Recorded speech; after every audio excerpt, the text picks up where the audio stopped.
Let's go. Also gloomy in here. Oh, there I am. How's it going? Welcome on in. We're listening to some freaking... Back into this, please. Please. There we go. Alright. Super good. Taiga, what a good album. Fantastic. Ember's also fantastic. Both are just wonderful. Very, very good. Holy. But that's not why you're here. We're looking at some stuff from Jordan Payne today. I don't know if Jordan's in the chat or not. I think Jordan submitted through our email. I don't think Jordan's on Twitter, if I'm not mistaken. There's certainly nothing wrong with that at all. Nick, what's up, buddy? Nicholas. And yeah, new place, right? New room. Exciting?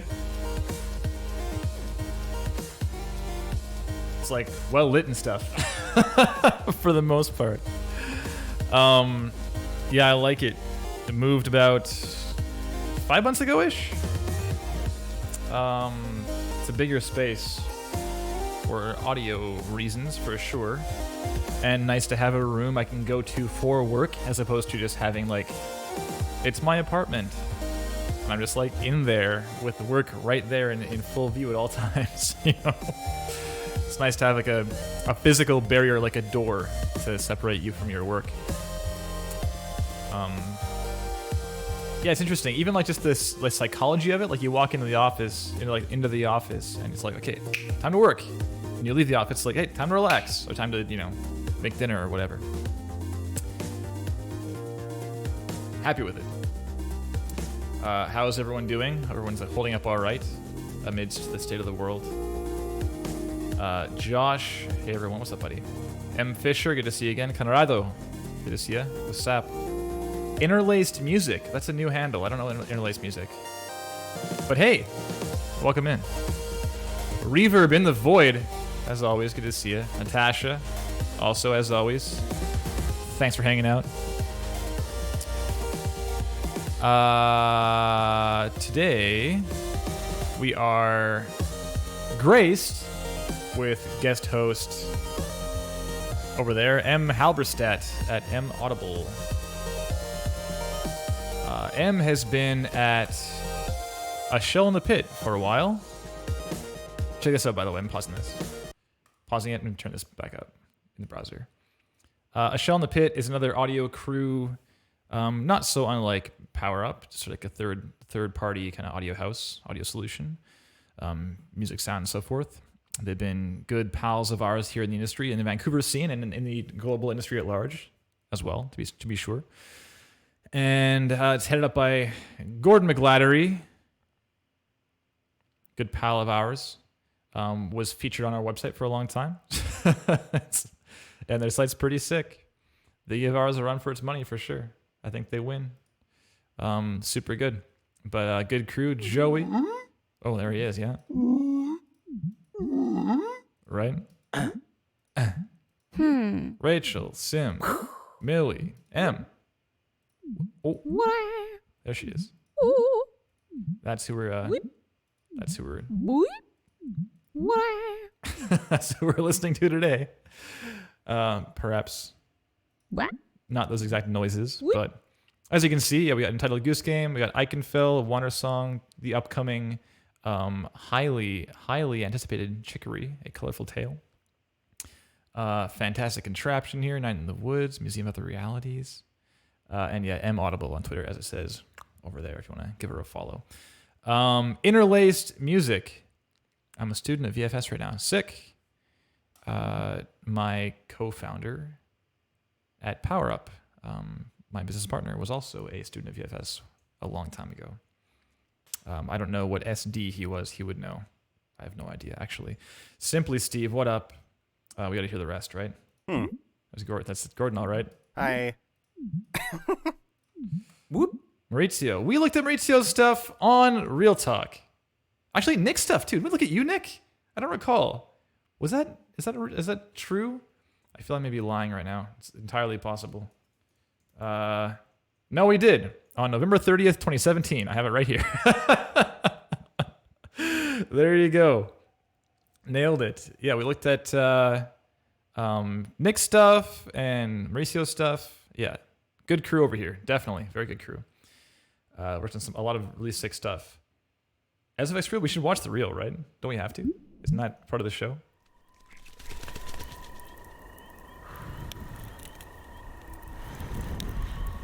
Fossil Echo. It's a fun game.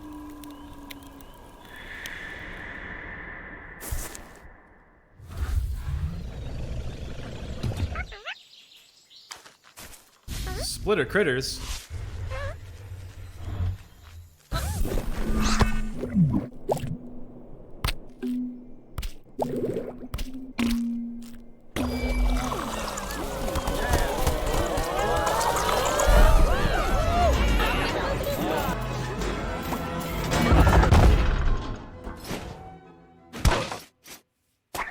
Oh yeah, Rogue 2 coming up, by the way. Rogue Legacy 2, hear that news? Big news.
Pretty sick.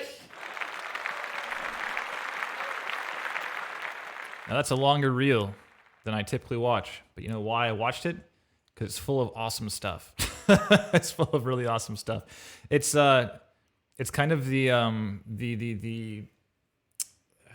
a common thing. I'm sure a lot of folks in this chat are well aware of this, but it's a common thing with like the more experience you gain as an individual, as a team, the less you need a reel because your past work just tends to lead to more work. Like you get contacts who have heard good things from their peers in the industry who are like, I need sound. It's like, oh, I'll do it, sure. And they pop over to this team they know from various events or past work or their friends' past work or whatever, right? So what it leads to is like when you have like a smaller body of work or you're starting out, it's harder to fill 2 minutes with stuff that people know and like want to listen to and want to learn about. It's just difficult to. But no, to be sure, I've heard of examples of people who applied it like Valve, for example, and included like their 10-minute reel, which is effectively like a GDC talk, and it's super interesting and insightful. And yeah, it makes sense. They have the experience. They can back up that. They can fill that time, right? But anyways, Cam Smith. Do you believe I just realized who you are? I've been seeing you in the chat for so long. At no point did I connect the dots that you're Murray Cameron Smith. I'm so sorry. Ugh, how embarrassing. I didn't have to tell you that right now. I could have just played it off cool, but I'm really sorry. I've been trying to pronounce your name like an idiot for so long. Cam Smith. Murray Cameron Smith. The whole crew is here. We got Nick, we got Mauricio, we got Murray. My God, Murray Cameron Smith. 100% Kansas Beef. What's up? Good to see you. Hipsters make good ass audio. Okay, well, Jordan, yeah, don't worry about trying to hang with this team's audio reel. I've been doing it for 10 years. I can't hang with their audio reel. It's too damn good. So yeah, they set the bar pretty damn high, and they get hired for a reason. So, anyways, so in the the shell in the pit. M. Halberstadt, let's get her on the line finally, shall we? Let me just get this going. Incoming, and do I have? Oh, I closed it like an idiot. 1 second, I want to blast yours with the sound of Skype. It still might do it though. We'll see what happens. Let's go.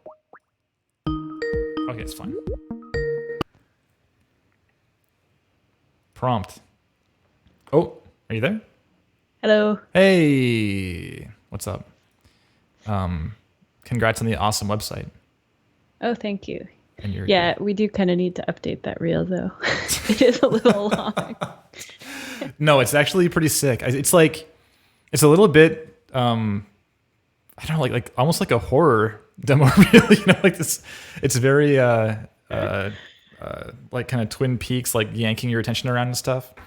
Yeah, I'm very into it, and that's the thing. It's like we have demo reels that are just weird or unique, and they're still gonna hold your attention. So, I think it's sick. I don't know. I mean, feel free to update it, of course. Well, thank you. Get Gord on that. All right. Anyways, so thank you for making the time to join us. Yeah. And help Jordan out with some advice, some feedback. Looking forward to it. Yeah, you've been doing this for some time. I mentioned the things you've worked on and such, but I'm actually not sure how long you've been doing the audio thing, like as a career. Game audio, it's been about 5 years since I've been at A Shell in the Pit. Mm-hmm. And then before that, I was at Sharp Sound doing ADR recording for about half a year, and then VFS. Okay, so you got in and out of Sharp pretty fast then. Yeah. So, is that to say the ADR was not for you? Definitely not. Yeah. I never wanted to do film in the first place. I came to VFS specifically for game audio. Actually, in university, I stumbled upon some. I did new media, and then there was some like elective classes, and I stumbled upon a sound design class, and I really liked it, but I didn't know what to do with it because I knew I didn't want to be in film. Mm-hmm. Sure. And games just hadn't occurred to me yet. I didn't really play too many games growing up, so it just wasn't like, on my radar. And then it kind of led there with like thinking about interactive audio, and then yeah, and then so I went to VFS just focusing on games, and I went to Sharp just to get some experience with sound in general. Yeah, I mean it's a great place to get that, certainly. Yeah, for sure. It's like the constant, we'll see a resume, and on the resume is like, here's my line cook job, and it's like, well, okay, good that you held down that job at the kitchen, but having something that's like vaguely relevant to audio in some respects certainly looks a lot better. So yeah, that's great. Yeah, and it did teach me a bunch. It was nice. I think it's pretty common for games to not really occur to you as well. I mean, not you, but like just like a given student or something, or someone kind of up and coming. Yeah, I've heard that before. Yeah. Like even for me, like I did play a ton of video games growing up. Like my family would get like the new PC for Christmas, like broken down to all its peripheral parts, like all wrapped separately, and we get a game, and we know this game can't be played. We get the game first, right? Like you open the game and it's like, oh sweet, like the Neverhood, like that claymation game from '96. And you're like, oh, I can't, but like our video card can't run this, our computer can't run this. And then we have to like build our computer in the morning before we can play our new game, right? So it was like a big part of growing up. But even then, I think films are just so much more, like film and television and such was so much more ubiquitous that it just seemed like that's the career. And people don't make money at games. Like who makes money at games? So yeah, even for me, it was the same thing. I was looking to get into film scoring when I was in audio engineering school. And then once I was already there, I was like, oh, I can do this cool sound thing actually, and like games are an option as well. Yeah. Well, very cool. So it was your first gig with Sharp then, as far as like your first paid gig? Yeah, with sound. I did do a bunch of. I did a lot of video editing before. I started with sound, and I would do the sound for those as well. Oh, so is the demo reel your edit then? It is, yeah. Oh, sick. Okay, so I apologize for saying get Gord on that. I was thinking it's his crew. He may put that together, but okay. Well, there you go. So I'll give one of these also for you. Damn. It's super good. So I did that kind of freelance, but I really liked the editing, but I was trying to do like videography and I was pretty bad at filming. Turns out that's really hard to do. So yeah, I guess that kind of counts. I think editing really helped. Yeah, sure. I mean, the timeline parallel there is not. Yeah, exactly. It's not meaningless, certainly.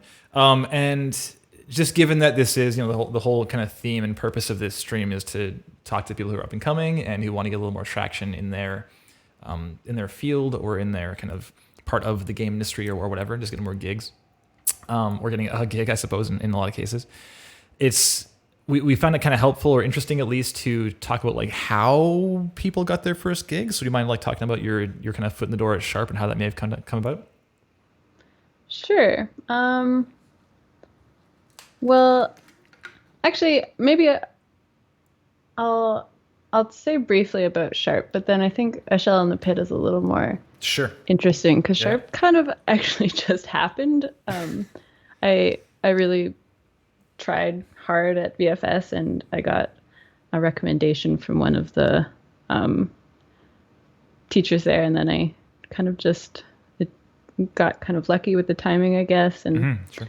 It was actually funny because in my interview, I told them that it wasn't really what I wanted to do. And I still ended up working there. You're just so good. They're like, we gotta rope her in somehow. But so while I was there, I had been going to the Vancouver sound designer meetups because, figured getting to know people was a pretty good way to start becoming involved with the industry. Sure. And I had met Gord there, and he had actually done an evening where you went and showed your projects or reels, not unlike this, and people would critique it. So he saw my final and really liked it. And then I think near the end of my time at Sharp, I saw a job at EA that was like QA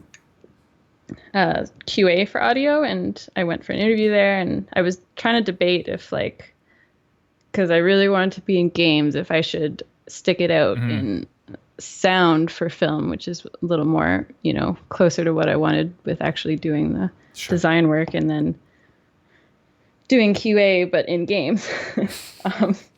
So I think it was on Reddit, which I don't really use anymore, but I posted on there just like asking what people's opinion on, what the best route there is. And then Gord saw it and emailed me and said, don't do that. If you can start contracting with me, I have a lot of work that needs to be done. And so I started doing that instead. I think for a little while I was still at Sharp. So I was working a lot in that time, but the crossover wasn't too long. Pretty soon after, Gord was able to hire me, and that was great because then I could leave Sharp. Cool. Yeah, and the QA audio, or just QA department in general, it's kind of a bit of a like stereotype, almost like a joke sometimes, like, just get your start in QA. And it seems like it's really a toss-up if it'll like actually lead to the thing you want to be doing. Yeah. Seems like people get kind of stuck in the QA space because like if they're good at QA, for example, your employers won't want you to not be doing QA. Like just stick with that exactly, thing. Yeah. Like I was a busser at a restaurant for a few years, and I wanted to be a server, but whenever I bus tables, there was one busser working, and whenever I wasn't bussing tables, there was two bussers working. So they were like, we're not gonna let you leave this job, Kevin. You're saving like a whole person of money. So yeah, it's tricky. It's like, do I just focus elsewhere? But I think that I think Matt Martinson actually was at EA, and was not in sound and just kind of kept poking his head in the door, and eventually just like was just given a gig because they needed some help. He was like, I can help. So yeah, it's doable, but it's not like a given at all. And Gord is, of course, Gord and the team are fantastic. So I'm stoked that worked out in your favor. And of course, you've worked on a lot of cool stuff since then. Yeah, for sure. I think the main thing for me was just like being involved in like meeting people at whatever meetups I could was really helpful because like there was already an established relationship, and it wasn't like I had gone to him before and tried to right, and now it's show like an him. additional way in or something like that. Yeah, it was very organic, which was nice. Yeah, I think that's a very common. I mean, across like everyone that I've spoken to, regardless of kind of what year they got into the industry or like what field or specific discipline or whatever, it seems like it just made friends. That's often just where it comes from, and oftentimes it's like a wildly different story, but it's like this big Venn diagram with like this middle shared point, and it's like made friends. But anyways. Yeah. Okay, well, thank you again for making the time and for sharing. And I guess you have Jordan's page open, yeah? I do. Awesome. Well, this is the part of the show where I tell everyone what they're watching, because some people might not be aware. I think a lot of people have been here before, but there's a few names I don't recognize in the chat. For example, Finn Famous. I don't recognize that name, but welcome on in. Good to have you. We're doing real talk here. We're looking at some submitted demo reel content from some aspiring up-and-coming folks and trying to give some constructive, positive criticism in terms of helping them to land that gig they're looking for. And if you're just joining us, I'm joined by M. Halberstadt of A Shell in the Pit Audio. My name is Kevin Regamy at Power Up Audio. We do very much the same thing as Shell in the Pit does in terms of just helping out in a variety of gigs, a variety of projects in terms of sound and music and so forth. And so we're looking at a few things here just down this list to keep us on the rails somewhat at least. We're looking at presentation, material selection, content quality, and distinction. For presentation, we're looking at the website on the whole, just like general taste and flow and navigation, and if the info that I want to see is there, if there's like too much information, or if it's like confusing, or perhaps our eyes are drawn somewhere that is not as important or something as far as like getting a gig, we'll let you know. But of course, the demo reel is the most important thing as far as the show is concerned. So we'll look at the flow of the reel, the information there, and the titling, the bookends, just everything there as far as like, besides the audio itself. For material selection, we're looking at what content is in the reel in terms of the pieces you've selected and what that might suggest about your past work history, your current skill sets, and your future ambitions. And the content quality is simply, is it good? Is there some room to improve somewhere or not? There usually is somewhere to improve at least. We can all get better. And distinction, are you standing out in some positive way, whatever that way might be? And it doesn't really matter just as long as you're making some kind of positive impression, because even if you weren't hired this time around, making that positive impression can lead to, kind of a similar parallel to like making friends. You simply just you just are known in the industry at that point. And if they need to hire again for some reason, or if the person they usually work with is unavailable, or if their friend is looking for an audio designer to help them out or something, there's like all these reasons that still like not getting hired is not like a failure period. There's certainly room to still move forward in a positive way there. A Shell in the Pit, that's Gordon. It must be Gordon in the chat there. Who has the moderator status too. I didn't realize you're a mod, Gord. Look out. Okay, there you go. Okay, M, you good to go? Yeah. Good to get going here. Let's do it. So, yes, Jordan Payne, audio.com, Taco Bowl. Thank you for hanging out, as always. So our resident just design and taste expert. Well, are you an expert? I guess you're an expert. You willingly and happily share your opinions, so thanks for that. Okay, so we got front page, like a vertical page, looks like. Home, about, yeah, it just scrolls down. Skills, portfolio, and contact. Wonderful. So I guess we can go to maybe about first. Just learn something here. I do like the reels right in our face, Jordan. Awesome. It's pretty clear what you want us to do. Jordan Payne. Here's his smiling face. Sound designer, gamer, outright audio nerd. Okay, I am a sound designer based in Guildford, UK, with a BA degree in music and sound technology from the University of Portsmouth. Audio in games informs almost every aspect of the gameplay, so I am always seeking to explore how powerful sound can add to a compelling gaming experience. A technical approach to game audio. For me, clever implementation is just as important to get right as high-quality sound design. I am mindful of and actively enjoy the puzzle that is navigating and maximizing real-time mixing, sound prioritization, memory budgeting, and so forth during a project. Okay. All right, that's all we got there. Em, how do you... Are you like a big bio person? Do you want to like learn a lot about the person when you land on a page? Yeah, I definitely am averse to long bios, so I do like that this one is short. But I feel like if I'm reading a bio, it's more to figure out something about their personality. Yeah, right. As opposed to like Even if just it's like a short. list of facts. Yeah, I'd say so. Yeah, that's kind of that's the one thing that often comes up is that like this is not a brutal like egregious example or anything, Jordan. There's some we see that it's like it's almost as if there exists like like an audio bio generator out there somewhere, and someone's like, and go, and it makes like a paragraph that could apply to any person. Like, I am passionate about game sound. It's like, well, I sure hope so, you know. But in general, I agree with M. Like, I love being able to see like a little more about you specifically. Like when people say that they are, I don't know, like they were in a band or played a thing, or they like this kind of game, or they like that. I do like that. So I do like how you've kind of listed how you enjoy these parts of like technical game audio. Sure. I'd like to learn a little more about you, I guess. Hmm. Yeah, like I think what is being said is good. It's not bad, but just like a little personalized tidbit could be nice. Okay, so does this portfolio link just go to the same page, just down 2 sections? Yeah, okay, got it. All right. Skills. What I bring to the table. Okay. Do you... Here's an honest question. Do you care what people bring to the table in terms of their like software knowledge?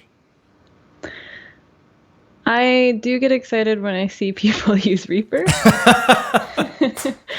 Well, you've had a certain interview, have you not, on the Reaper blog with John? Yeah, I just really love Reaper. And also it's sometimes, like it doesn't really matter what you use. I think you can make good sounds in any program, but just personally, I really like it. And I also there's a few of us on our team that use Reaper, and we share sessions all the time and that kind of thing. Cool. But right, so yeah, it might be relevant in terms of like like studio sharing and work and that kind of thing. Yeah, exactly. But yeah, otherwise, I don't specifically care too much about it, but I don't know. It seems fine to see this, like to know that like Max MSP is cool to see, I guess. Sure. Field recording, Max MSP, game engines. I do like how Pro Tools is listed under Reaper. It's like a little bit of a dunk there. Yeah, I keep meaning to change over to Reaper M. I keep meaning to. I'm still on Pro Tools, and I don't hate it. I don't know. It's just scary to like not be making forward progress on. Look at Josh, do it.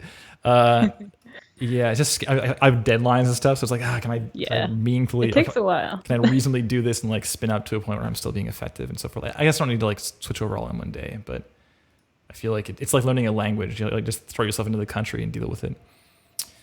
Yeah, when you're so proficient in one too, I can understand why it would be. The chat's gonna explode with Reaper fanboys and girls now. Okay, that's fine. Okay, so yeah, in general, I guess my position on the software thing is that I also don't really. It's not like super important, but it's like kind of interesting to have as a little extra bit of like, here's what I use. Or like the Maximus P thing specifically is kind of, it's not like a given at all. But things like the DAW you use is not as important to me. Yeah, I would say maybe like if it was more simple, like I don't know if I would need to read, how proficient you are in each of these things. But if it was more of just like a list, just the gist. Yeah. Yeah. Sure. Did I skip something? I skipped. Oh, no, we didn't skip skills. So next is the portfolio. It's like the right side scrolling thing. Okay, yeah. I've missed the horizontal scroll a couple times in other pages, Jordan. Just a heads up in that. I'm not a huge fan of it. If I zoom out, let's see here. This is full size. 100. I guess it's pretty obvious there. It's a bar in that case.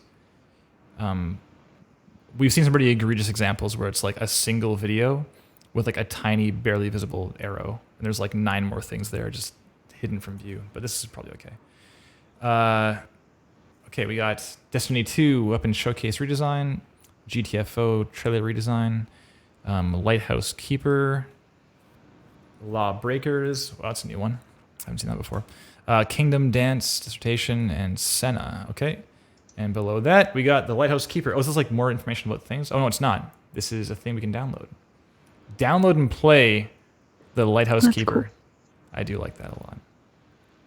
Would you, if you saw this on a page, would you download it and play it, Em? Yeah, probably, if I was interested in the person. Totally, me too. This is awesome. Good job, Jordan. I love seeing stuff you can actually like play with, or like links to little game jam games or whatever. Yeah. Always into that. Okay, that seems like that's the gist. Contact is just basic little form. I'm available for projects of all shapes and sizes. Please feel free to reach out. Okay. I guess we'll have a glance at the reel now. Pause, full volume. Just crank it all up. Full screen. Are you ready? Yes. Okay. I'm going to mute myself after this. So I'll go 3, 2, 1, and go.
All right, say 2.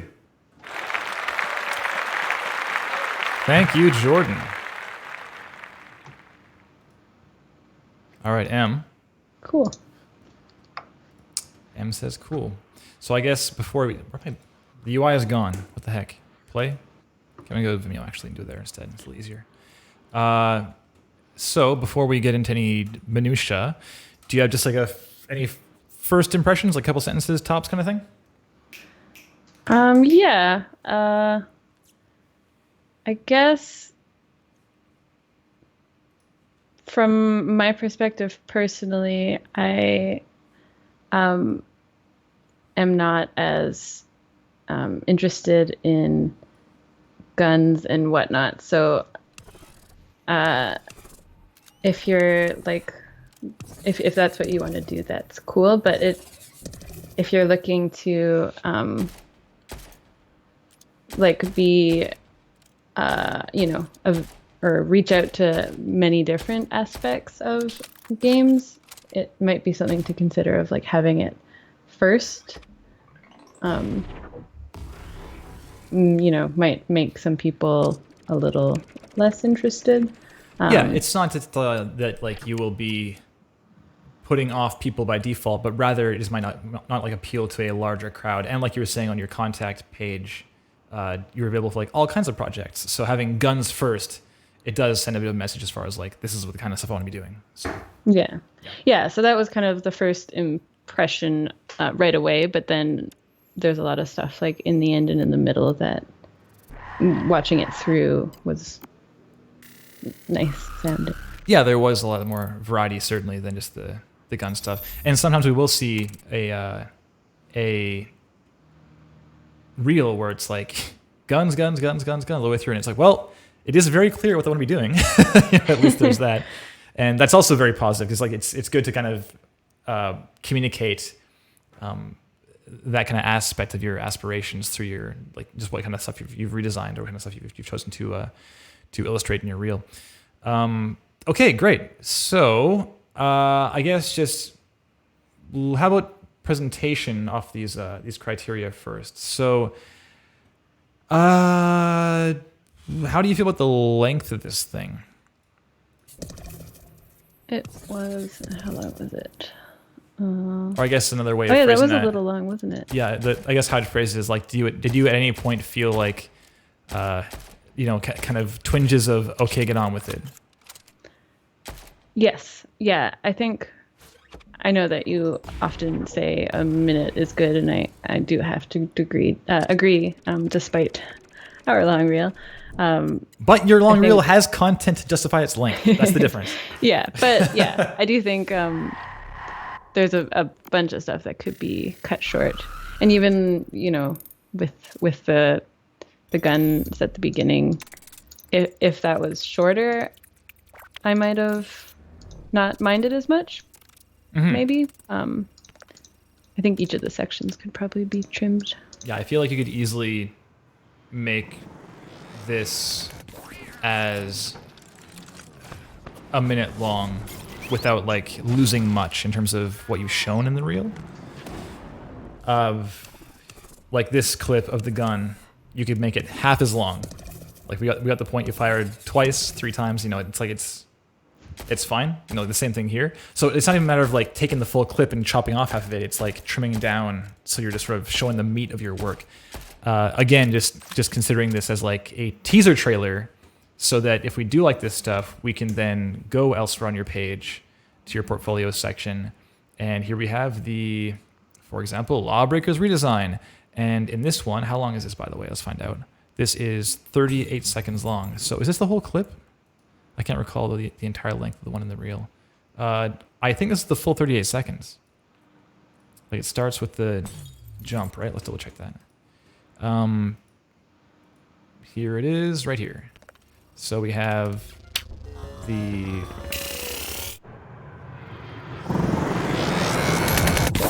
I guess not quite. So there is a little bit less or is it less? It's less, right? He's already out. So yeah, the point being that if someone did love this Lawbreakers trailer, Jordan, they could easily go to your other section and just see the full version. Like it's right there for them, right? So don't feel like you need to be. I feel like it's a common kind of mindset where you think, okay, the reel, it's all they're gonna watch. I gotta like shove all my good stuff into this thing, but it's not really how it works in practice. Like you just show your best stuff and grab them, with just grip them hard and be like, this is sweet, isn't it awesome? And then they will want to see more. It's okay. All right. So, how about the bookends? Let's see here. Press and play again. Full volume. Okay, so the first 2 seconds, 2.5-ish, we have no sound. And I would suggest you consider some kind of, well, consider this as a blank canvas, Jordan. I mean, we're in the sound field, so you have this opportunity to put something cool here. Doesn't need to be crazy. You could, I mean, if you do want to go crazy, you can animate this thing and make it look awesome. It certainly is an option, and then design that. But it's a little more of a time investment, obviously, or even financial investment if you want to pay somebody to do that kind of thing for you. The one note on the info at the bottom, I get a little bit lost having them next to each other. Like it kind of looks like one long thing as opposed to, I don't know, if you had it like on top of each other, it might be easier to read. Yeah, sure. JordanPayneAudio.com /JordanPayneAudio@gmail.com. Yeah, sure. /www.creedthoughts. Let's, yeah, I agree with that too, sure. As a quick glance, it might be worthwhile having just like make it easier to see. Here's a question. How do you feel about dating reels? Like what year it was made? I guess the question is, do you care? I guess if it was really old, I would care. So maybe it's a good thing to do, but if you don't have time to keep updating it, I would probably leave it out. Because if I saw one from a few years ago, I would wonder. Yeah, I mean, Josh there is saying I wouldn't date the reel either. I think, the date it just stands as extraneous information, probably, Jordan, because if you did do this in summer 2015, for example, and it was awesome, or if you did it summer 2020 and it's awesome, you were equally hireable. Like, it doesn't really matter. Mm-hmm. But if it says 2015, then it might be like, oh, what have they been doing then? And it kind of raises an eyebrow in that way. So if you do feel strongly about including the date, you're just sort of putting some pressure on yourself to make sure it's current, I guess, is what it comes down to. And it's always just nice to have less things to read, I find. Yeah, I'm a huge fan of trimming the fat, definitely. Just boil it all down to everything you need and nothing more. Okay, and I guess titling stuff. So these titles are a little bit low. You can see it kind of starts competing with the UI here. This is like really common stuff we come across all the time on Real Talk. Lower thirds, I put them right here in lower third. And I would encourage you not to be concerned about like blocking stuff from view in the shot. No one's going to care. It's okay. The information is a little more important. Destiny 2 weapon, sound redesign. Serum. Oh yeah, do you care what synth they used? I probably wouldn't be able to read that. It's pretty small. Yeah, so wavetable SFX. Like, I guess I'm not really Yeah, I would say just having less text is because then I'll be able to read that, like, oh, you did Foley. Yeah. Or like what you did on it. Like, it's like Serum sampling Foley. I think that in general, unless what you did is like really unique and kind of out of the ordinary, if you were, for example, saying, I'm going to design this entire scene using only the sound of my oven closing or something, that's interesting. 'Cause you're forcing limitations and restriction on yourself, and that's the kind of thing that if it sounded awesome, I'd be like, oh my god, like I want to see how they did this kind of thing, right? It's just that's actually interesting. Whereas if you have like I used like Massive and my sample library and I recorded some Foley, it's like, well, yeah, man, like so did I. Like it's much more common, so it just ends up being again just more information than is really needed. Like Destiny 2 sound redesign is probably enough there, unless it's really crazy out there. Okay, but I do like how you've got the titles up the entire time, Jordan. That's great, because if someone skips back, they can see right away what the thing is. It's good. And small clarification on that previous note. Having things like Wise and Unreal 4 is totally something you should include in there, because it's not just what audio designers do to get the sounds they need.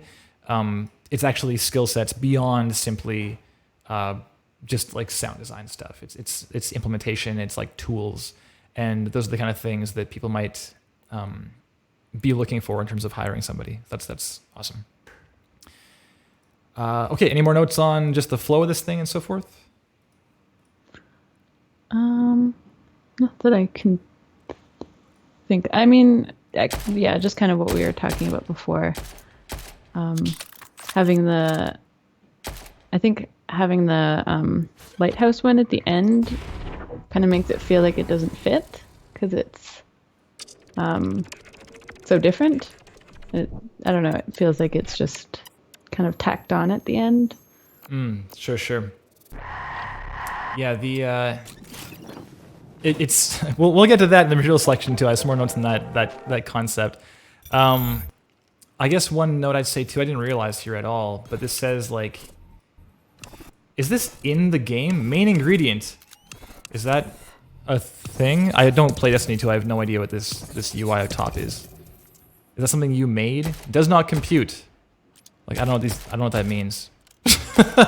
Maybe it's in the game. I was wondering about that. Maybe I'm too, just a fool. I have no idea. I don't really play too many shooty games. Titan grenade. I mean, it's like Arial font. I don't think this would be in the game. So I think that's something that Jordan did. Or is it Arial? It's something like Arial. So, I guess in the end, that might also be extra and maybe unneeded information, just in the effort of boiling things down. Oh, it's from a YouTube video. Okay, fair enough. Then in that case, whatever. Yeah, just in terms of like focusing people's attention. That's kind of what the spirit of this whole like presentation conversation is about. It's about like focusing people on the thing you want them to see. And so things like having additional info, or having things that are hard to read, or having like a confusing flow, or like jarring cuts, or I'm not saying you did these things, but like any of the presentation relevant issues that might come up, they all just end up doing the same thing, and that's like distracting people from seeing your awesome work. So yeah, boil it down to like the fewest bullet points you can muster, and just focus everything on what people want to listen to. You could always zoom in on the clip if you want to cut those out too. Oh, that's a move. Cool. Yeah. Okay, so I guess let's move on to material selection. So my first question for you, Em, is having watched this, let's say you didn't see anything else in his page thus far, having watched this, what kind of area of the industry do you think Jordan wants to end up in? Definitely AAA shooters, I would guess. So why do you think that? Well, yeah, most of the content being, except for the end, being AAA looking, and then starting with the guns, it just really leaves me with that impression. Yeah. I'm inclined to agree, and I guess the reason being is that very commonly what we see is that, having seen like just a ton of reels, generally the redesigns indicate what you want to be doing. Because I mean, it makes sense, right? Like if I've worked on like some game jam games and that's it, but I want to work for a team like Supergiant, then I might redesign Transistor, or I might redesign like Hades or something, right? It wouldn't make much sense to like redesign Hades if I want to be working on like Cyberpunk. So yeah, I'm inclined to agree. Like these sound redesigns here, the Lawbreakers and the Destiny 2. Jordan, you are here in the chat. Thank you for being here again. And this is a big part of that. Like, please let us know what you want to be doing, because that'll help kind of steer this conversation a bit. But yeah, redesigns generally serve to A, show your skill sets, and B, indicate kind of what direction you want to be going for your career. So this end thing, audio integration, why is Unreal 4 fully? Cool, awesome that you did that, and I'm stoked that it's here. And then this other UI sound redesign is a little more out there. Like this is a cool UI redesign, and UI we don't see very often for redesign, so it is neat. But it seems like a side show to like the main like Lawbreakers and Destiny thing. It is cool though. I like it a lot. Jordan says, I want to do indie and or AAA. Okay. I have more indie redesigned planned. The Celeste F mod thing is something I plan to do. Well, awesome. I'm glad that you're putting it to use. That's why you put it out there. And I would love to see that when you're done. Em, you have a thought? I hear you inhaling. Yeah. So Yeah, I would say if you're wanting to do, if indie is still um, an option for you, adding a lot of those or any of those redesigns in here and just cutting some of the other stuff to be shorter would be good. One thing is like for our studio, we often focus on more wholesome games.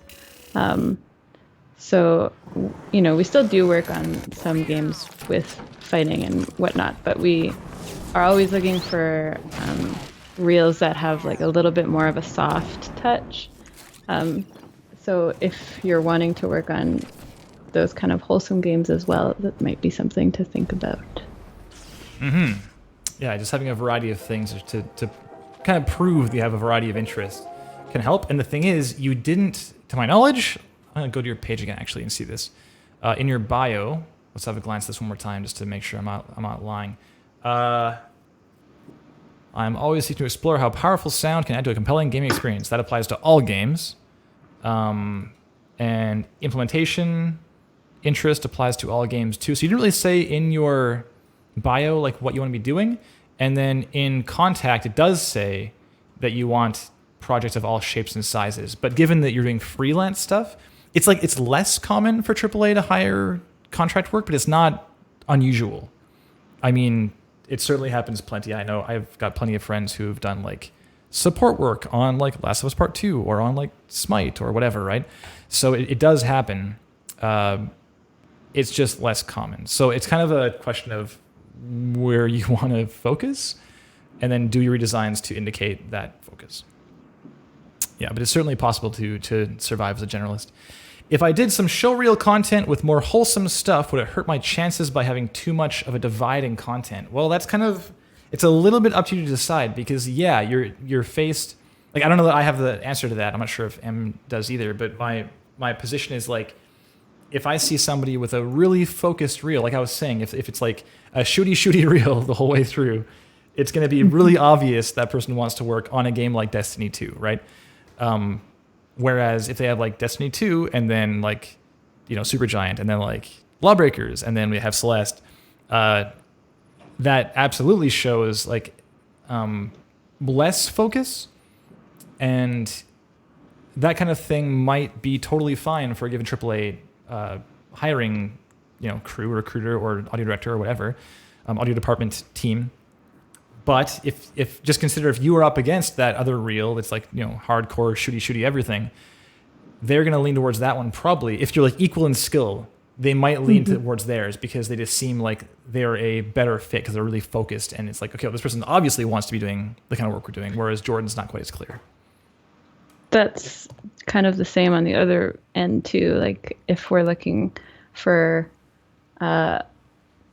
someone who really fits with the kinds of games that we go for, we won't necessarily discount a reel that has AAA redesigns, but we'll be really excited if we see one that is like, oh, this person really wants to be doing the kind of stuff that we do. Sure, there you go. And like Steve right there is saying, for what it's worth, that it is a specific reel for a job application and tried to curate my reel for that studio. It's a great bit of advice here from Steve. Totally. If you have more stuff, I mean, we had Rob Krekel on the show guest hosting. We have him next week too. Rob Krekel, the audio lead at Naughty Dog on Last of Us Part 2. He was saying that he loves seeing like Uncharted redesign. He's like, totally redesign my stuff. I love seeing that stuff. Because again, it just shows that like you obviously want to work at Naughty Dog if you're applying with an Uncharted redesign, right? Like it's a very good look. So I agree. Curate your stuff. If you're looking to apply at Shell in the Pit, maybe don't only submit like shooty stuff. Yeah. I wonder if you would recommend putting, if you had like an indie reel and a AAA reel, would you say to put both of those on your website, or just the one you're more into, I guess? I have no idea, honestly. That's a really hard, I mean, it usually isn't the case that someone's like, I want to do everything equally. Like usually there is some kind of leaning, like some kind of affinity that outweighs the other, where it's like, I want to do this more. But I mean, if someone had like their indie redesign thing and their AAA redesign, they both kicked ass, like I I wouldn't be like, oh, well, Yeah. this person's not good for this position. I'd be like, oh, amazing. They're super, super adaptable, right? Yeah. So, but I think that also shows some maybe like mindfulness, that they understand that some people want to see this and some want to see this. So that would maybe be a good look too. I don't know. Sure. Like if you had that application and you saw like the shooty reel and the wholesome reel side by each, and you watched the wholesome reel and it blew you away, would you be like put off by the fact that there existed a shooty reel there? I don't think so. I think I mean, it wouldn't be put off. I would wonder, like, maybe which one the person is more passionate about. Sure. Yeah, it might just like lead to an interview question. Yeah, but it wouldn't be like, I wouldn't discount or anything. It's like, absolutely not. There is a gun on this webpage. Yeah, okay. Okay. Right, back to Jordan. So, right, material selection. So we have these 4 things. You want to do Celeste, Fmod eventually as well. Cool. Have a great time with it. Feel free to hit me up on Twitter if you have any, or I guess on email. I think you emailed us, right? If you have any questions or problems with that, happy to help. And I guess in your portfolio, what do you have? These things. You have Lawbreakers. I'll go to the far left first. You have Destiny 2, which is 32 seconds long. Is this the same thing we just watched? Main ingredient, does not compute, and Titan Grenade. I think that's the whole thing we just watched. Yeah, it totally is. So in this case, kind of what we were talking about before in terms of the Lawbreakers bit being a little bit longer than your demo reel clip. If you have the portfolio content and it's like the same thing you just showed us in the demo reel, it's not really adding more information or more content, and it's at best, it's just a waste of their time because they've probably already seen the thing, and at worst, it's like discourteous because you're not showing anything new. So generally, if people do have like the same clip in their portfolio as exists in their demo reel, they might add some more information. Like that might be where you can go into like, I used Serum and I did these things. Like it might be worth having a short write up on that kind of thing, because otherwise there's just no new information there. So it's usually either like a longer clip or just like some additional stuff on it. So just keep that in mind. And if you do end up trimming this reel down, then that problem is solved, and you'll have a little more to show there. But just think of that. Like if some potential recruiter lands on your page and they're looking for someone to work with for sound design, and they watch your reel and they go, wow, that was really quite good actually. What else do they have? And then they go to your portfolio. Like if they land on that video and there's nothing new, like you can kind of see how that might be just a little bit weird as far as navigation is concerned, and like the story of being on your webpage. Okay, so you have GTFO. I think we just watched that too. It's the same thing. We got 50 seconds. It's a bit longer, I think. And then Lighthouse Keeper and Lawbreakers and Kingdom Dance. What is this? Do you want to watch this thing, Em? Sure. Let's do it. Press play. Hold up. Cranking the volume. Pause. It is 2 minutes long. We'll see how far we get into it. We'll find out. Okay, 3, 2, 1, and go.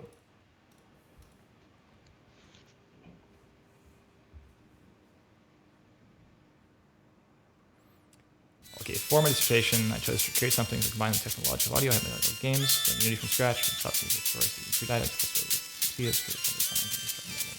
Oh, okay.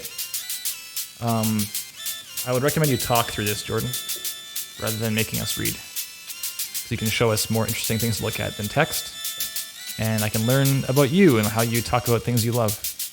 In the meantime, like it may seem mean. Okay, I'm back. Sorry, I was muted for M the whole time I was talking there, guys. So, I was just saying that I really prefer hearing Jordan talk over reading this stuff. Oh, I was just thinking the same thing. There you go. Yeah, I got about 20 seconds in. I was like, I don't read this. That might seem mean, Jordan, that I just don't want to read it, but it's like, it just ends up being a really useful and kind of sneaky way to just further endear yourself to someone watching your stuff. Because if you speak about something and you're passionate about that passion for the topic really comes through in your voice. So I love hearing people talk about the stuff they've put a lot of hard work into. And I simply just don't want to read this whole thing about what you did, because it's just, I'd much rather like see what you did rather than have to like internalize that and try and like figure out how that applies to what you did in this sound design. So I'm going to move on. Senna, Shadows Embrace sound redesign. Okay. This is 20 seconds long. Let's do it, Em. Okay. Okay, 3, 2, 1, and go.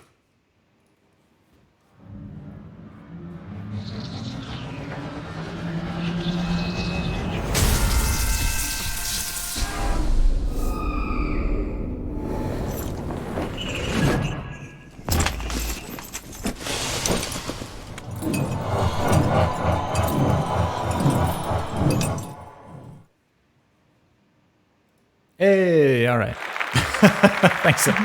Thanks, Jordan. Okay. I guess we can kind of go into the content quality point at this point. We can segue into that. It's like 5 o'clock. Why not? Why not? Let's live a little. So I guess we'll just jump. I want to come back to this one, but let's jump over to the demo reel again and talk about just quality stuff. I know you're not like big on the games thing, but if you do have any notes on this stuff, feel free to Sure. give them. I guess, do you have any like just first thoughts on this gun stuff before I launch into my rant? No, you can go ahead first. Okay, I'll rant about guns. So I'm not a big guns guy either. Power Up has done like some first person shooting, like gun combat stuff. But it's usually not like this fidelity, so we're not like big on the gun stuff. Like we had Travis Nace on as a guest host a long time ago, who did the like all the sound design for the weapons in Call of Duty Advanced Warfare, and he was given just the craziest knowledge bombs on gun design, and I was like taking notes on my side. You know, he's a brain for sure. He's actually audio director at Epic right now, so he's moved up. So he's got a lot of good notes. I will have less good notes, unfortunately. But the main thing that I noticed watching this, so I'll play again, is, and this came through in a few parts of your design, Jordan. I think that I'm regulars of the stream know I'm no stranger to saying I love the story. Like think of story when it comes to sound design. Like what story are you telling? And that story can be very short or very long. And in the case of this gunshot, it seems there's like a charge and a release, right? It's like, so right now I would argue that the charge intro, like the off the hop sound and the gunshot, if I listen with my eyes closed, those two things sound really similar in significance to the player. Like I'll just play it full volume here one more time. Like it's almost the same. It might just be the same volume and kind of shape and like frequency content. They're really similar in terms of the story you're telling. So the story you've told as a result is that a thing happened and then something happened in between and then the same thing happened. But we of course know that's not what happened. There was a charge and like a massive burst of energy is released that, hopefully did some damage or something, right? So you as a sound designer are faced with trying to map your sound design to the story being told. So in this case, yeah, you do this into the release, and that's awesome. But I would encourage you to kind of take one step back further from the kind of the whole thing and think, well, what's the full story being told here? Not just the part before the release, but what's the first part too? Because yeah, you're correct. It's important to hear that feedback that the charge has begun, but the release is just like not. It's either got to be bigger or just more different, a little more like some more bass, some more just more impact to it, basically on the release, and probably less on the charging beginning too. Just maybe just do a little bit of that, Okay, and Josh is saying, I'd like to hear a lot more of the environment in all these weapons too. It's a little too straight up reverb here. Yeah, I agree. It can be. That's often a thing that separates kind of like a rookie mistake as far as designing like the thing in the middle of the screen and nothing else. But if you hear things like the effect that a grenade has on the barrels in the room or whatever, like that kind of thing just really speaks to, or can speak to a designer's maturity. And It does look like a really big room. it's a very good look, and it's a big room. There you go. Okay, so I mean, as far as like the guns themselves, like, I'm not really a gun guy. I'm not going to speak too much to that, but just in terms of yeah, dynamic range between charge and release, says Kansas Beef, absolutely.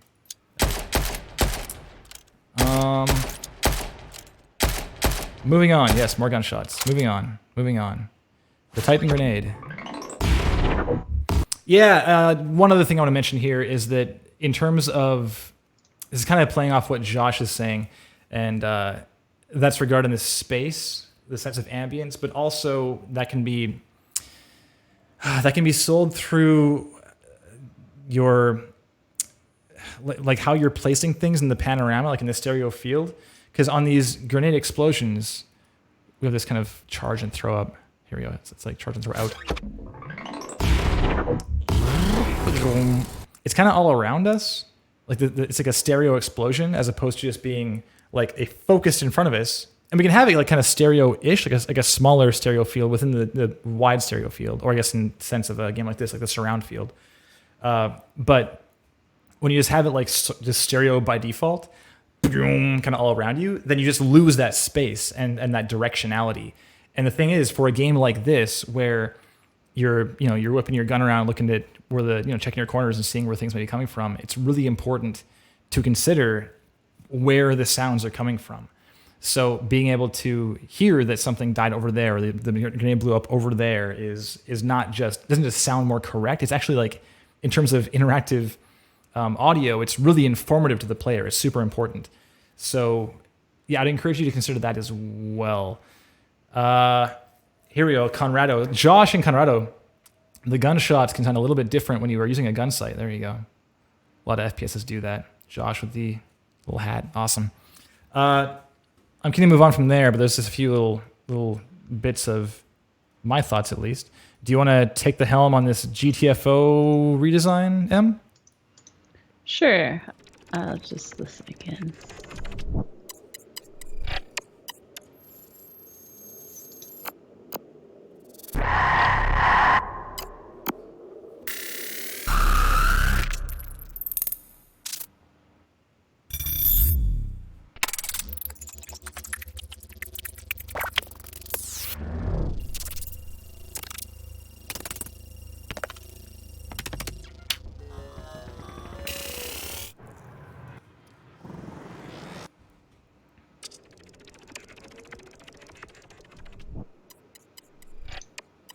Cool. Oh, I think, is it muted?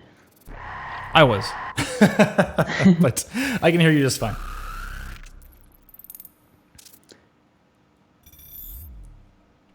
Yeah, I do like it on the whole. Yeah. There's a lot of really nice sounds in there. I would say that some of the sounds are maybe a little familiar. I think there's one sound, I think it's on the inject. The inject. Wait, where was it? Yeah, give me a timestamp here. I've lost it.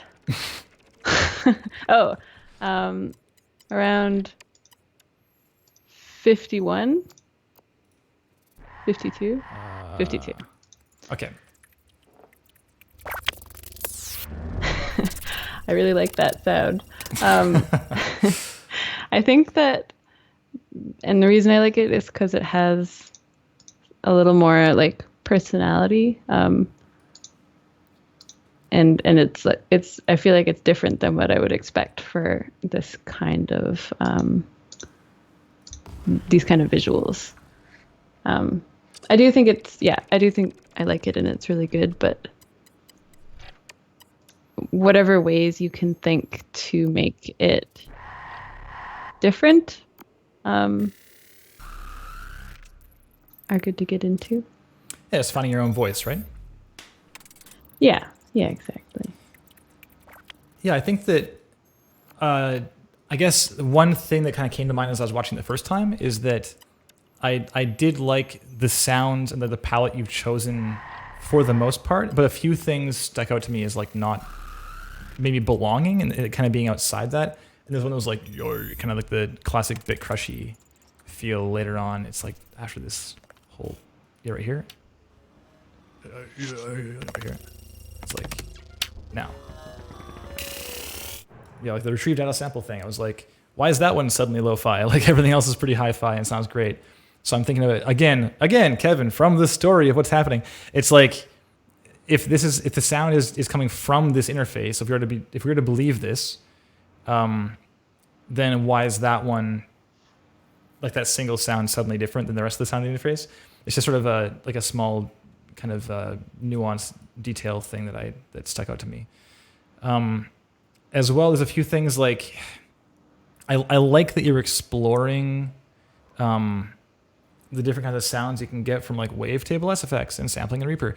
That's cool. I think that it might be like, for example, if this landed on my desk from someone in our team, like if you're on our team and you gave this to me and said like, hey, what do you think?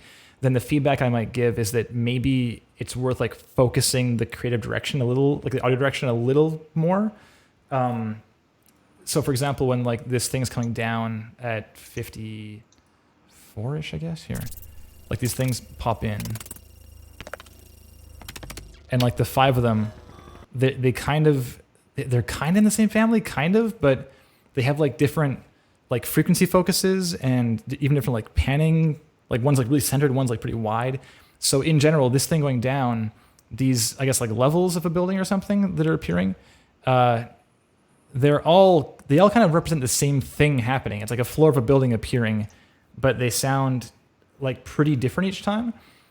But I do like that you're like, I like kind of the palette you've explored. So it might even be like a case of something like, well, you brought up Celeste as an example. So Celeste, for all the Foley and such, the game's all about movement. So it was really important for us to like get the sound of like the wood and the dirt and the gravel and the metal and the elevator and so forth. So we did that.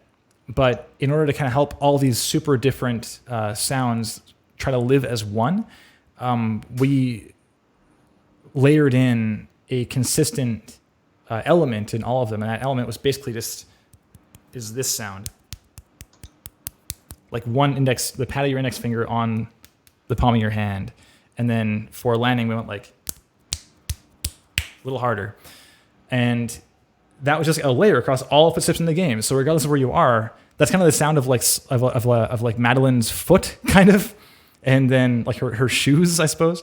And then the sound of the environment is like the sound of the wood or whatever we layer in there. So for something like this, I might recommend or suggest like a similar approach where you have these cool different sounds you've made, and then maybe try to like tie them together with something that keeps them like in the same world, and they all mean the same thing, and they have a little bit of variation there. Because yes, you're correct that the floor, -1, -2, -3, like they're different because they're different floors. So it stands to reason they could sound a bit different, but they're also all floors. So it might be worth pulling together. That's like a really detailed, like nitpicky piece of feedback, but that's one thing. It's kind of a fun creative challenge too. Sometimes if you start with like a smaller family of sounds and then just use that for a certain thing, it can bring out some creative decisions that you might not have otherwise taken. Sure. I say this too, Jordan, like I'm a big problem I often face in my own sound design is I'll make like a suite of 8 sound variations, like on like a metal impact or something, and then I'll listen to them in a game like God, they all sound the same. I just didn't vary it enough, so it's definitely a careful balance to try and hit. That happens to me too. Yeah, just happens to the best of us. Okay, so do you have any general thoughts on Lawbreakers?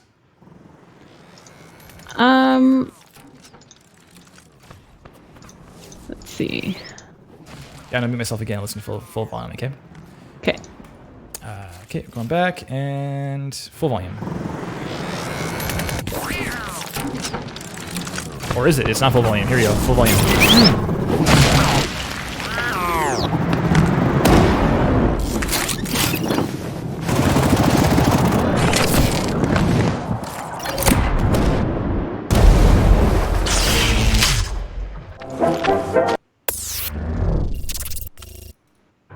There it is.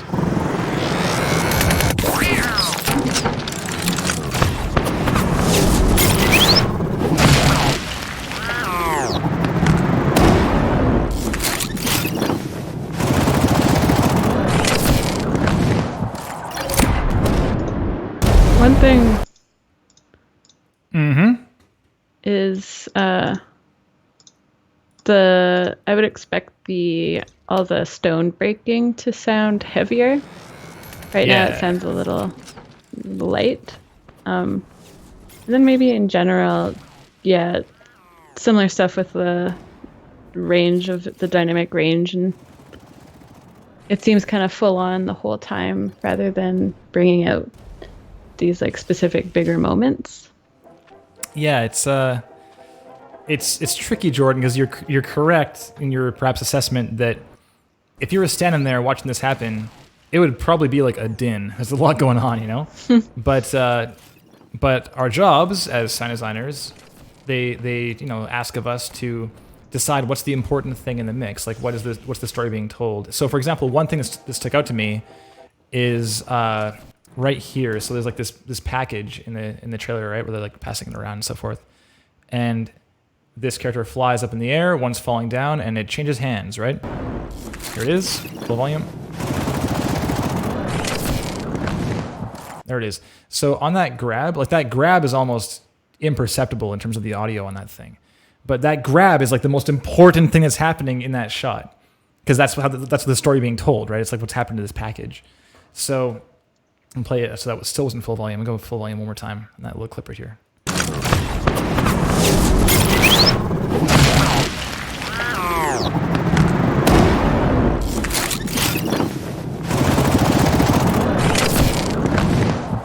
There you go. So both on the grab when she's like, huh, got it kind of thing, and also on the swing past and grab. Both grabs we kind of don't hear. So even though that grab wouldn't like technically maybe like if you're trying to be accurate to the sound of that space, it wouldn't be like the loudest thing happening. That like the grab onto it is something we absolutely need to hear for those clips. It's the story being told, right? But yeah, I'm with M in that the dynamic range stuff is kind of the same notes as Destiny in a sense, but I do really prefer clips like this where it's like, here is a full idea, but showing in-game stuff is cool too. So I like that you're showing both those things. Okay. So moving on to The Lighthouse Keeper. Wise Unreal 4. You'll love to see it. Let's have one more listen here. I'm going to crank this back up.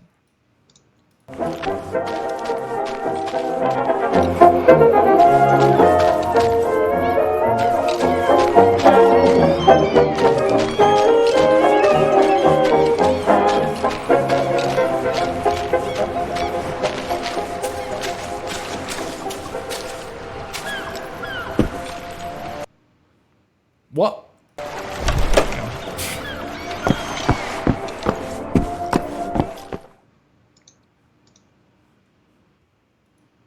All right, you watched it again? Yeah. Awesome. I've lost my UI again. Please. It's gone. There it is. Okay, we're back. Pause, and actually go over here again. Okay. Any quick thoughts on that one? Mostly that I would like to hear louder ambiances mostly when you're outside, I guess. It seems like since there's not a lot happening, it feels a little empty, like the ambiances there should be used to kind of bring me into that space. I can hear some birds, but I think mostly just something like a gentle wind, maybe some like wind in the grass would be really nice. Yeah, we do see some movement in all the little flowers and stuff, absolutely.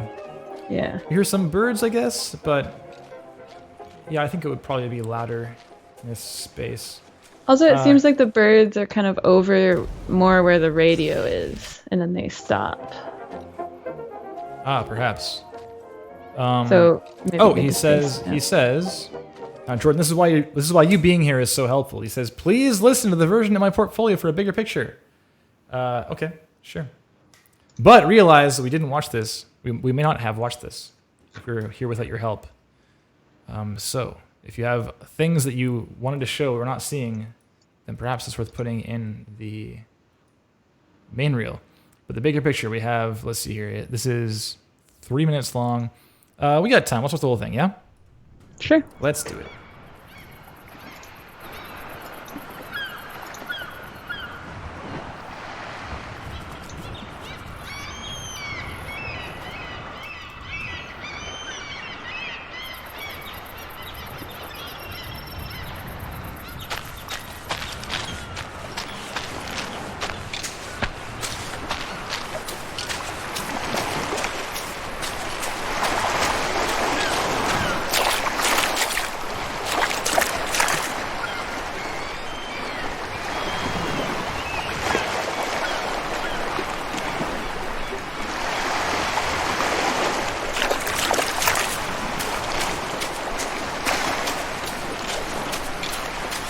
Josh likes this for the reel. There you go. I'm inclined to agree.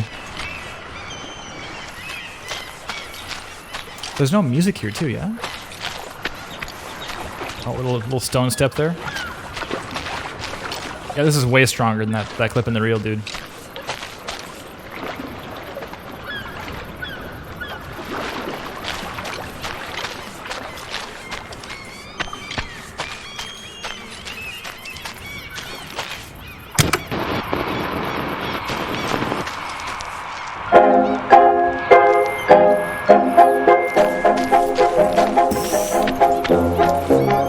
Up to 11. It's pretty loud.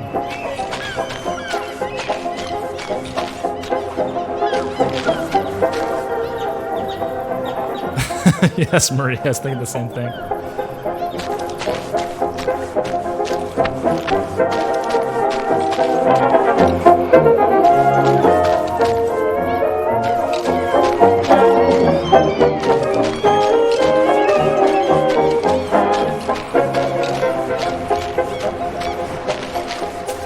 And here's where we left off in the other one, right? I recall.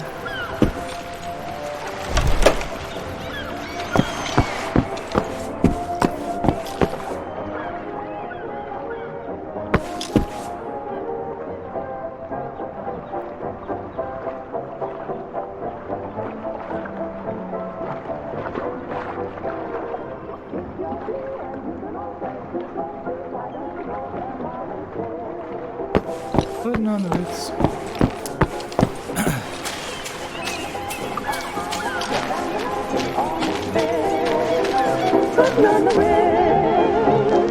That's where we stand every little bell goes. Every Thursday evening with the trouble dropping elbows.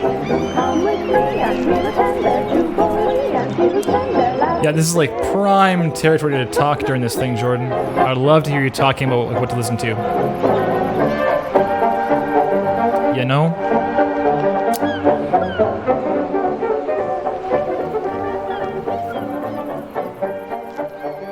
That J cut at the end too. What's up? Hey, I'm back. Hello. Okay, yeah, so I'm not sure if you're watching chat at all, but folks were, yeah, some claps for that, says chat. Okay, fine. Here's some claps. I'm not sure if you were watching chat at all, but folks are saying, in general, that they felt a lot better about like the transition down to the water and stuff than the clip that was in the reel. Oh yeah. Yeah, that was nice. The water ambience was nice. Yeah, cool. There was a any thoughts now? couple Yeah. moments where like the water sounded pretty close, like in the house. I actually think someone's saying that. Yeah, I saw Nick said the same thing. Getting well. Yeah. Yeah, it was a little bit, I think in general, it's pretty cool that you did this whole thing at all, because in the criteria note of distinction down here, this kind of thing sticks out in a big way. Like you did this whole like UE4 experiment integration, and even if it's not perfect, it really shows that you are putting a lot of thought and like time investment into learning these tools, and it's like stuff you don't have to do and you are doing it, you know? and that just it's a very good look. What it comes down to. So, yeah, I guess if you want to talk about like some stuff to improve in here, Em, you mentioned the water inside being kind of close. I agree with that. Yeah. On the same note of things being close, sometimes the birds sound like they're right in my ear, but I would just make those a bit more further sounding. And I think still that like on the top, like a bit more of a defined wind sound. I think often wind is kind of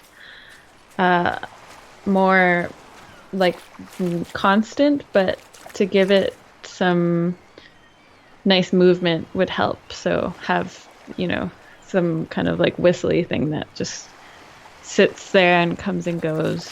That would be good. Yeah, I'm real bad at wind. Real bad.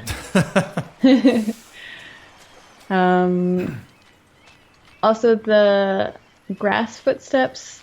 I think grass is pretty challenging, but I think it's also important on top of the sound of the grass to have the sound of the weight of the human that's walking.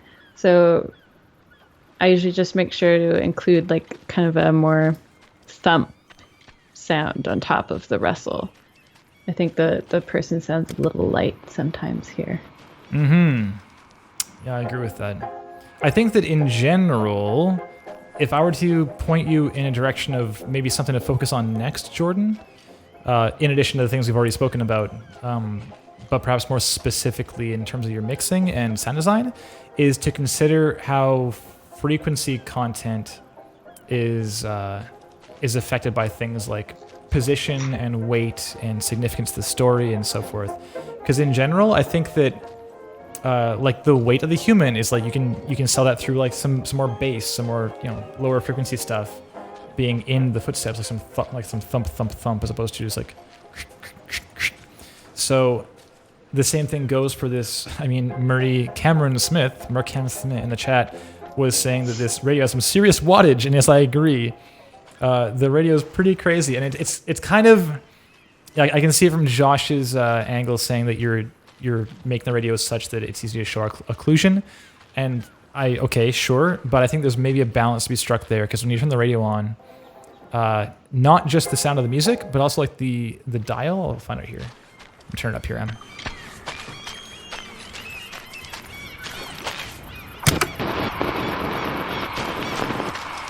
Like the dial there, also the door going inside.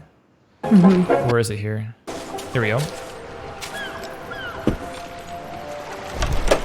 It's like there's so much bass in the door.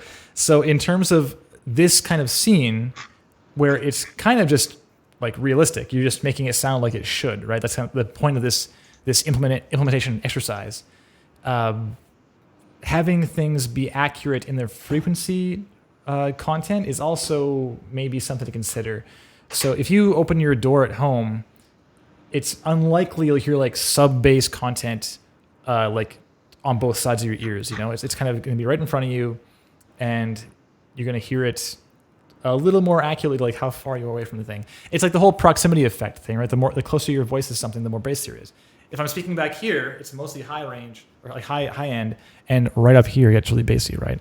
So the same thing goes for anything else that's a sound source in the world. You'll have like the clack of the radio, or the sound of the radio music, or this door opening, or anything. It's certainly something to consider there. M. Fisher says another cool thing would be to change the water sounds when you're in there based on depth, more splashy and shallow, going to more waiting sounds when deeper. Yeah, I'm inclined to agree with that too, sure. All right, do you have any final thoughts on this, M, before you wrap her up?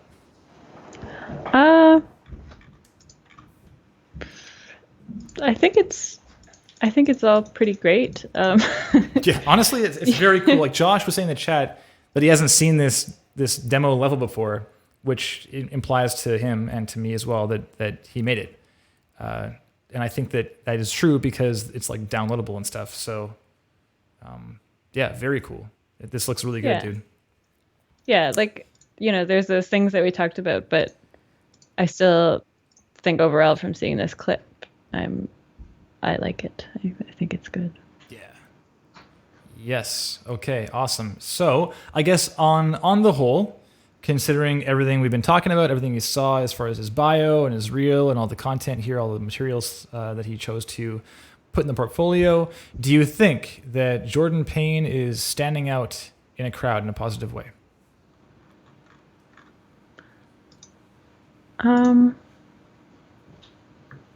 Well, And, I guess- I'll clarify too. Like, you don't need to hire him right now. Like, it could be like that. Like, oh, like he made a really, really positive impression, and maybe you wouldn't hire him this time around, but you would like absolutely want to see him like for a V2 kind of thing. right. Yeah. I think he's standing out in terms of like things looking professional, and like he put a lot of effort into it, and sounding good too, and like I can tell that he is taking it quite seriously. And like, yeah, everything just being clean and accessible. I would say, yeah. Awesome. I'm inclined to agree. I think that Jordan, that just, of course, given everything we're talking about, this comes as no surprise. I think that your sound design work certainly has room to improve, and that you might not get the gig like today from a team like, like those making like, well, not Lawbreakers, but like Destiny 2, for instance. But I think that the work you're showcasing in terms of like the Lighthouse Keeper, this is really unique, and it's not often we see like a UE4 experimental project that is made for the sole purpose of like experimenting and showing your work. It's super cool. So this stands out to me big time, and by this alone, I would love to see like your next iteration on this reel, like on your own, your design work on the Celeste thing you're saying you're gonna do, all that stuff. This is a very, very good look. Even like the screenshot for the background being framed nicely with the text in the sky is like, that's a mindful thought. You thoughtfully put this together, and it shows. It's a very good look. Yeah. So I think that. Yeah, man. I mean, I think that by this alone, you're standing out for me. Absolutely. The one thing that I do want to hit home on is that I would love to hear you talking about this stuff. Like, walk me through it, man. Show me this hard work you put in and what we should be listening to, as opposed to just like walking around and hoping that we get it.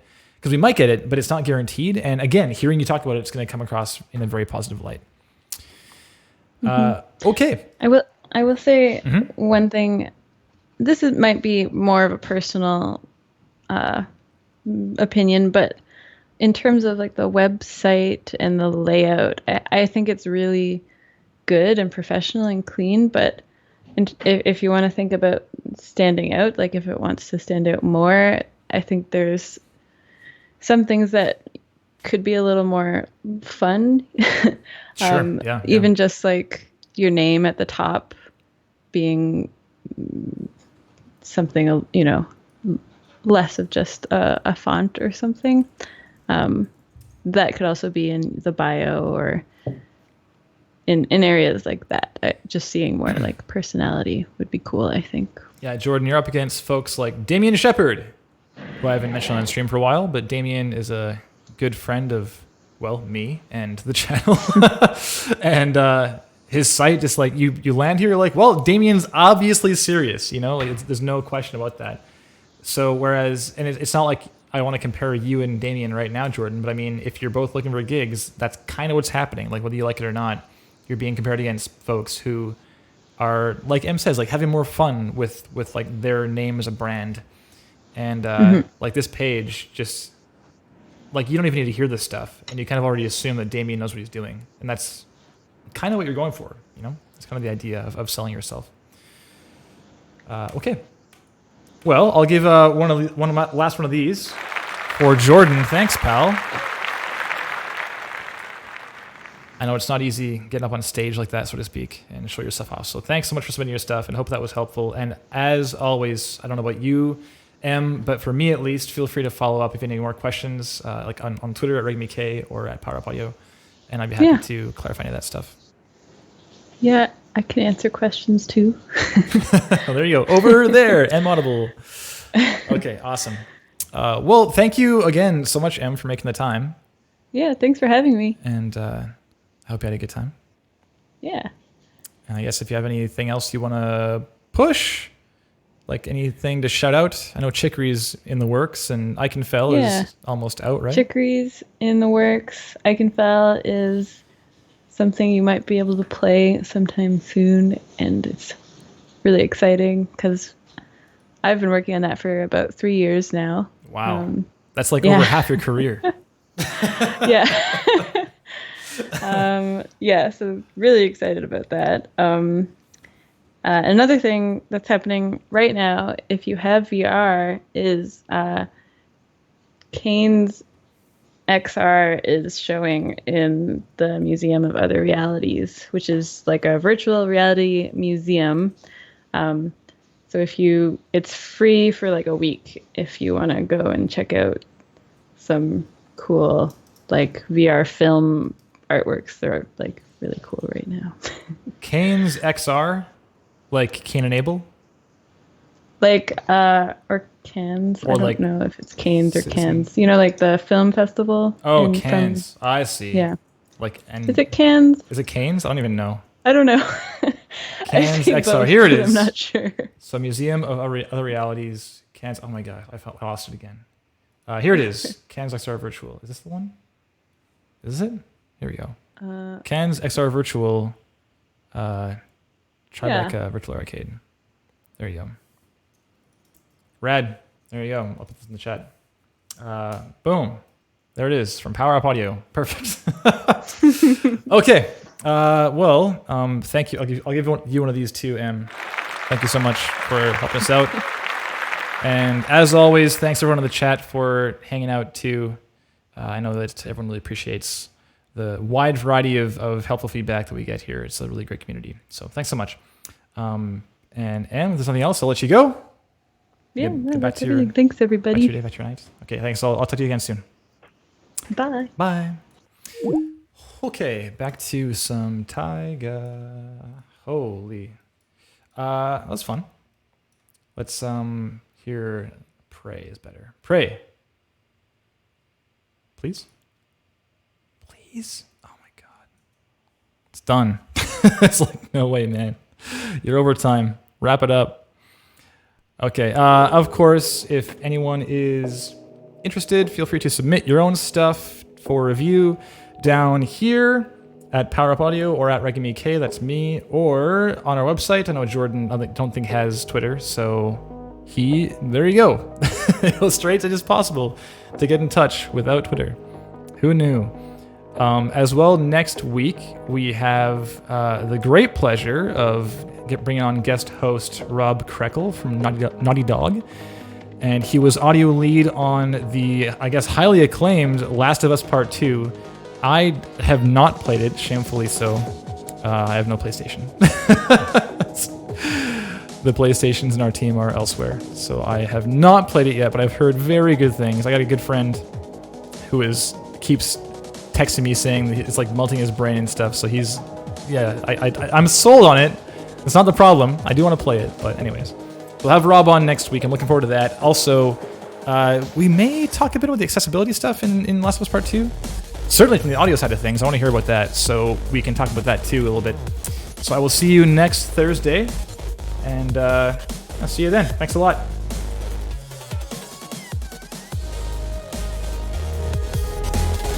And this tune too, right? Oh my god.